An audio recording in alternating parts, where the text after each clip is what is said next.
Overnight, the United States carried out a historic operation, with aircraft striking 3 Iranian nuclear facilities during Operation Midnight Hammer. Now, this appears to be the longest B-2 strike operation since 2001, and from what we know so far, all munitions impacted on target, and the Iranian military did not detect or fire upon our aircraft while they were overhead. So today we're going to get into what we know so far about the details of this operation, what it means for the Iranian nuclear program going forward, and what to expect in terms of an Iranian response. Now, shortly after the aircraft safely departed Iranian airspace, President Trump addressed the nation. Let's play a clip of that. A short time ago, the U.S. military carried out massive precision strikes on the 3 key nuclear facilities in the Iranian regime: Fordow, Natanz, and Esfahan. Everybody heard those names for years as they built this horribly destructive enterprise. Our objective was the destruction of Iran's nuclear enrichment capacity and a stop to the nuclear threat posed by the world's #1 state sponsor of terror. Tonight, I can report to the world that the strikes were a spectacular military success. Iran's key nuclear enrichment facilities have been completely and totally obliterated. And then just a few moments ago, Secretary of Defense Pete Hegseth and Chairman of the Joint Chiefs of Staff General Kane wrapped up a Pentagon press conference where they went into further detail of this operation. A couple key components here. First off, again, this was named Operation Midnight Hammer, and they said this was highly classified, with very few people in D.C. even knowing the details of the plan. There was a deception aspect of this where decoys were sent west, and this is a topic we discussed in yesterday's video, as it appeared the United States was moving assets into the region to begin strikes, or at least threaten strikes, against Iran. Those B-2 bombers moving west were highly visible and being tracked across a bunch of media and open source intelligence platforms. That was a decoy. Meanwhile, 7 B-2 bombers took off from the United States flying east. They moved east with minimal comms for the 18-hour flight and conducted multiple refueling throughout the operation. Once those aircraft heading east were over land, they linked up with escort aircraft, United States escort aircraft, from everything I can tell at this point. The Secretary did get a question about the involvement of the Israeli military, and he made clear that this was a United States-led and conducted attack. Although there was deconfliction with Israel as we were moving through the region, it does not appear that Israel played any part in this specific operation, at least the operational aspect of this operation. Now, in terms of the timelines here, it was orchestrated to where the targets, 3 different nuclear facilities, Isfahan, Natanz, and Fordow, appear to have been hit with Tomahawk land attack missiles from a U.S. submarine stationed in the region before and after the airstrikes were complete. So they say at 12:30 a.m. Iran time, a U.S. submarine launched 24 T-LAMs, Tomahawk land attack missiles, against key targets at Isfahan. And we did start to get these reports last night, as there were scattered reports of guard towers and random explosions around some of these nuclear facilities. Shortly thereafter that, U.S. aircraft, 4th and 5th generation fighters, moved into Iranian airspace and began preemptive strikes against Iranian surface-to-air threats. There were no, according to the United States, and I'm not hearing anything contradicting this from Iranian media, no shots fired at all from the ground from surface-to-air missiles or surface-to-air cannons against the U.S. aircraft during the course of this suppression and or destruction of the Iranian air defense. Then at 2:10 a.m., the first 2 GBU-57s, those are the massive ordnance penetrators, the deep bunker buster bombs, the 30,000-pound bombs that we talked about in yesterday's video. 2:10 a.m. time in Iran, 2:10 local time in Iran, the first 2 impacted their desired aim point at Fordow. And we do have some imagery showing what this looks like. Fair warning, it's going to be underwhelming because it just kind of shows up as some holes in the ground. The Pentagon says in total, 14 of these massive ordnance penetrators were dropped against 3 different nuclear target areas. And it appears that at least a couple of these sites, there were multiple target impact points. So it can be very, very precise, and you'll see these holes going one after the other after the other. And it wasn't just being dropped against a mountainside. There were specific locations being targeted. The Pentagon said that between 2:10 a.m. at the first point of impact, and 2:35 a.m. All targets were struck. 2:10 a.m. to 2:35 a.m. So in a 25-minute window, the three most sensitive Iranian nuclear sites were hit with 14 of these large bunker buster munitions. They say that overall, 75 precision-guided munitions were used during the operation, and they stressed that this was the first operational use of the GBU-57. They added that during the course of this operation, the Iranian Air Force did not fly at all. There were no indications that they took off trying to interdict. There were no surface-to-air missiles that were fired at U.S. aircraft, and as far as we can tell, the U.S. aircraft overhead were not picked up, were not identified, were not detected by Iran at all, which should be concerning for Iran and any of their allies that use similar air defense assets. Now, during the question and answer portion of this briefing, General Kane was pushed on the battle damage assessment, something we're going to go into more detail here in a moment. But he said, quote, "I know that battle damage is of great interest. Final battle damage will take some time, but initial battle damage assessments indicate that all three sites sustained extremely severe damage and destruction." And that's an important aspect, the way that he addressed it here, saying, be careful, be cautious. It's going to take a while to get to this full assessment. What we have right now, some satellite imagery showing the aftermath of these strikes, again, I think is going to be underwhelming because you're just seeing holes in the ground. This is different than a radar location that was there yesterday and is not there today. And there's certainly been some of that battle damage assessment in Iran already, but not as it relates to the U.S. strikes. Again, the reason that the United States was involved here was the use of these massive ordnance penetrators to strike aspects of the Fordo and Natanz nuclear facility that were 30, 60, 90, some 200 to 300 feet below ground. So when you look at these this imagery here, you can certainly see some of the entry points, but there's no indications from above ground that we can see at this point to show any sort of effects on targets. There does appear to be some dirt thrown over some of the entrances to a couple of these different facilities, but at the same time, there were also tomahawks used, likely against some of the entrances. So it's not clear if that was... We did see some pictures of Iran trying to cover up some of the entrances in recent days. Hard to tell. Again, a lot of this right now is going to be based on, quite frankly, do you trust the assessment of the U.S. military and what we may or may not get out of Israel related to this as well? Because when you look at these overhead images, you're not going to see the collapsing of structures to the inside, and you're also not seeing any smoke emanating from the underground facilities. So, yes, munitions impacted where they wanted them to hit. Did they actually make it all the way down into the facility? If so, did they destroy much of the facility? That is, to be blunt, it's a lot of speculation at this point, and a matter of trust. Do you trust the people that are saying, yes, a lot of things were destroyed?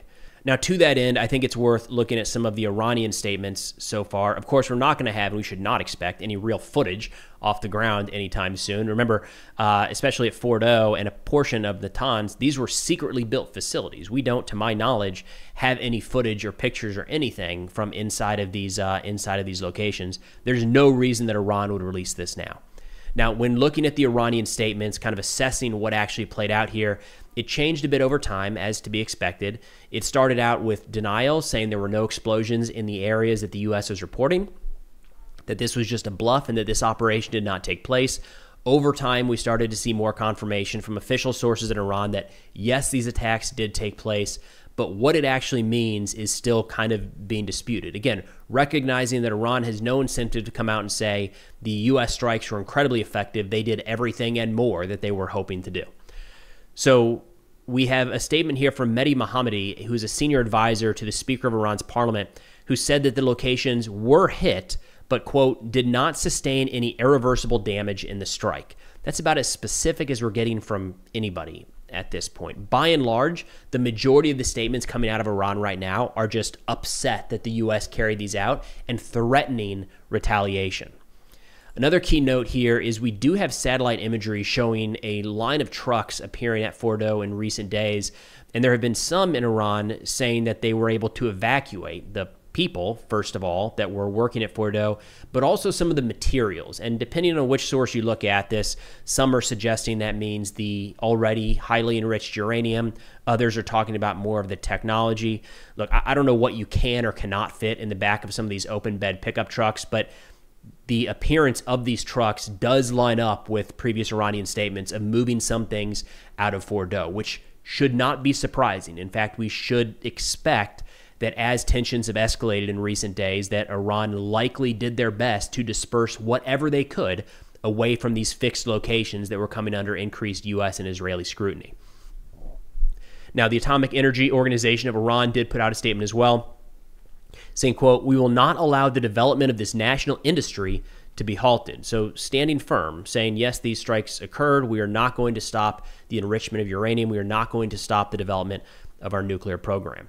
And to that end, I think it's worth addressing some claims that we're already seeing here, regardless of the effectiveness of these strikes, whether these strikes completely destroyed everything underground and there's nothing, they've been completely caved in, or if they, let's go with that. Let's say they were 100% effective. Even that does not mean that the Iranian nuclear program is gone. And I think you saw this a little bit earlier where President Trump said that everything has been obliterated. And then when General Kane was asked a similar question about battle damage assessment, he said it's going to take some time, but it looks like there was severe damage. And the reason for that is we're kind of talking about two different things here. The facility can sustain severe damage. The facility can be completely destroyed. That is only one aspect of the Iranian nuclear program. So digging into this a little bit further, Iran already has highly enriched uranium on around 60%. To get that to weapons grade around 90% only requires a small number of advanced centrifuges, which could be hidden elsewhere around the country. Keep in mind, these underground facilities were secret. The fact that they were being built was a secret. What they were doing there was a secret. It's not out of the realm of possibility that Iran has other facilities somewhere in the country where they have some centrifuges that could assist with the further enrichment of uranium. They also already have that 60% enriched uranium in some locations. There's been no indication, no verification at this point that that in itself has been destroyed. That 60% would be enough, more than enough, for Iran to utilize some sort of dirty bomb, spreading radioactive material over a wide area, which is important because we are still seeing today that Iranian missiles are able to get through Israeli air defense. Just a few hours ago, there were some pretty significant impacts in Tel Aviv. So Iran has a significant missile arsenal. They are showing the ability to penetrate complex air defense networks. If they were to incorporate in a dirty bomb, they do have that ability right now with the uranium they have on hand. Additionally, materials, right? So destroying everything that Iran has on hand does not mean that they can't build it again in the future, can't import it from friendly nations again in the future. We have already started to see Israel go after some of the centrifuge facilities and some of the missile production facilities, so moving down the target list to things that could be used by Iran to try to rebuild these capabilities down the road, but that's something to keep in mind. They were able to develop these on their own or with the assistance of some allies. There's no reason they wouldn't be able to do this again starting now. So the nuclear program, theoretically, could be pushed back. But again, looking at the destruction of one facility does not mean the total destruction of the program. And of course, the big piece here that we've talked about quite a bit is the knowledge base. Now, Israel has done a pretty significant dent, has made a pretty significant dent in that knowledge base, killing at least, I want to say, 15 of the top nuclear scientists. So, again, the example that I've heard regularly is if Germany were to go back or Japan were to go back and eliminate Oppenheimer the months leading up to the Trinity test, it would significantly set back the U.S. nuclear weapons program or atomic weapons program, but it wouldn't stop it entirely. And that's kind of what we're looking at here with the knowledge base across Iran. The elimination of those scientists certainly means it's going to take a lot longer, even if they started today, to get back to where they were. But there is still a lot of knowledge spread across Iran with a lot of their, especially a lot of their government, but a lot of their scientists as well, to get back to where they were today unless something more is done. Now, turning to the Iranian response and what we might expect here going forward, I want to real quick, just want to harp on that. I think there's a lot of, I'm seeing a lot of celebration, a lot of joy, a lot of we did it, mission accomplished type stuff. And I just want to, I don't want to be, a party pooper here, but there's a lot more to be done still. This is still very, very early on. There's still the possibility that this gets turned into a broader conflict with the United States having more involvement in the Middle East, and the Iranian nuclear program is not gone yet. I am personally concerned about the spread of some of this material. So again, if you go back, pick a time frame, whether it was weeks, months, or maybe years ago, where Iran likely had consolidated a lot of their enriched uranium and centrifuge facilities in certain locations. And if we had hit them all at that one point without Iran having any notification ahead of time or any thought that that was coming, it was a higher likelihood of removing this program.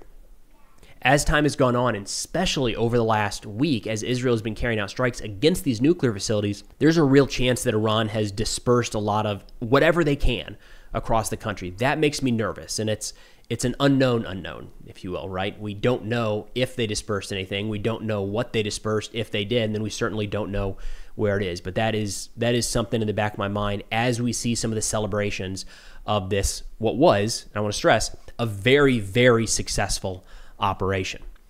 Now, turning to the Iranian response and what we might expect here, we knew that something likely would come of this. President Trump right away last night issued a statement saying, quote, "Any retaliation by Iran against the United States of America will be met with force far greater than what was witnessed tonight." And we have seen an increase in U.S. military assets in the region. Just a few weeks ago, we saw that the United States was moving some of our ground-based or our surface-to-air rockets that we thought were going to Ukraine, instead went to Air Force bases in the Middle East to protect against Iranian drones. We're seeing that across the region, and I would expect that all of our bases, all of our facilities within Iranian missile range are on high alert. They have the capabilities to defend themselves. That said, Iran and their proxies do pose a threat to U.S. service members and U.S. interests in the region. The IRGC came out and said, quote, "Today's aggression by the U.S. terrorist regime has led the Islamic Republic of Iran, within the framework of its legitimate right to self-defense, to use options beyond the understanding and calculations of the aggressor front. And the aggressors of this land must expect regrettable responses." Now, there's a couple components when looking at what Iran might do here that need to be considered. The first and foremost are direct missile launches from Iran. Again, go back to when Trump authorized the elimination of Qasem Soleimani in 2020. Anyways, in that elimination, we saw Iran respond directly. There was a lot of looking at their proxies, seeing if some of their allied forces in the region would try to do something, but Iran wanted to send a message in that case, so they fired missiles from their own territory against U.S. bases in Iraq. We have to keep an eye out for that. And what's notable right now is while we are seeing a decrease in numbers of missiles launched against Israel day in and day out, we are starting to see some get through, arguably more get through than were in earlier waves. Iran, for their part, is saying they're using some of their more advanced weaponry right now. Whether or not that's actually the case, those are their long-range munitions. Iran has, and this is a great graphic here from FDD, or Foundation for Defensive Democracies, that shows the ranges and the types of Iranian missiles. There are a lot of U.S. bases in the region that are well within range of some of Iran's short and medium-range missiles. Those are ones that cannot reach Israel. And there's no indication right now that they are running low on some of those shorter range munitions. So we have to keep that in mind. Another big one here is Iran trying to close the Strait of Hormuz. Alongside that, they've threatened in recent days that they would have the Houthis shut down the Bab el-Mandeb Strait, so two major shipping hubs here. Now, any sort of shutdown of the Strait of Hormuz, which historically has been done with naval warships and mines, but I would argue right now could probably be done with drones more effectively.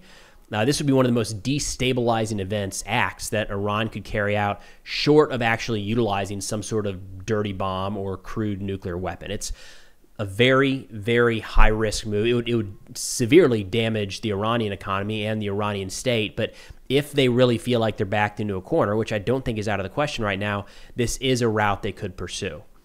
Now, turning to their proxy forces across the region, all eyes are kind of on the Houthis right now. I would argue, of all of the Iranian proxies, this is the group that has maintained the most capability to inflict damage on the United States, Israel, and or others. Real quick, kind of running through those historic proxies. The Assad regime in Syria, of course, is no longer. They're gone. Hamas in Gaza, preoccupied with Israeli forces right now. Hezbollah, maybe. They would have been at the top of the list in terms of firepower just a few short months ago. They've been dealt a pretty significant blow by Israel, and it seems like they're waffling a bit in terms of desire to actually get involved here. And their attacks, again, most likely would be against Israel, not necessarily the United States. The Houthis down in Yemen, are a big one. And they just put out a statement the other day saying if the United States, yesterday actually, if the United States gets involved in an attack and aggression against Iran with the Israeli enemy, the armed forces will target its ships and warships in the Red Sea. A member of their political bureau, Mohammed al-Bakidi, also put out a statement saying, quote, "We are ready to confront America if it participates in the aggression against Iran." The Houthis, for their part, awful organization, death to America, death to Israel, all that stuff, curse be upon the Jews, is on their flag, right? So this is their motto. They have been pretty consistent in following through with their threats in recent years. So I would expect some sort of attack by the Houthis against U.S. military forces in the Red Sea and/or the the Gulf of Aden. Then turning to the proxy forces in Iraq and Syria, there has been a drawdown of U.S. forces in Syria recently. We do still have a significant element in Iraq. One of those groups, again, the probably most well-equipped, largest group of the Iranian proxies here, Kataib Hezbollah, issued a statement just 2 days ago saying, quote, "We affirm and more clearly that if the United States enters the war, the idiot Trump will lose all the trillions he dreams of seizing in the region. Without a doubt, America's bases in the region will turn into duck hunting grounds. The Strait of Hormuz and Bab el-Mandeb Strait will be closed, and the oil ports in the Red Sea will cease operations, not to mention the surprises that may befall its aircraft in the sky." So, we should expect their proxies to make threats like that.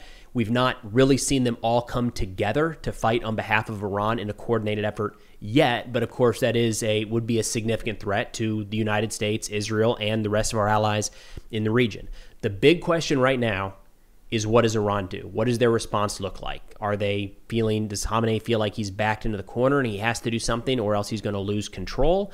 Or do they feel like they have an off-ramp now that the United States struck from outside of the region and maybe they can carry out kind of a low-grade response to save face and maybe work towards the negotiating table?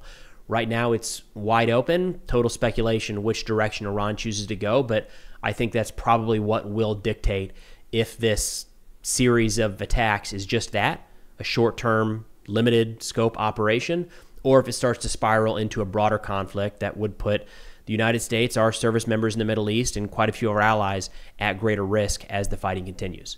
But we'll keep an eye on it and try to keep you updated as we go. That's all I got for now. Thanks for watching, and I'll see y'all next time.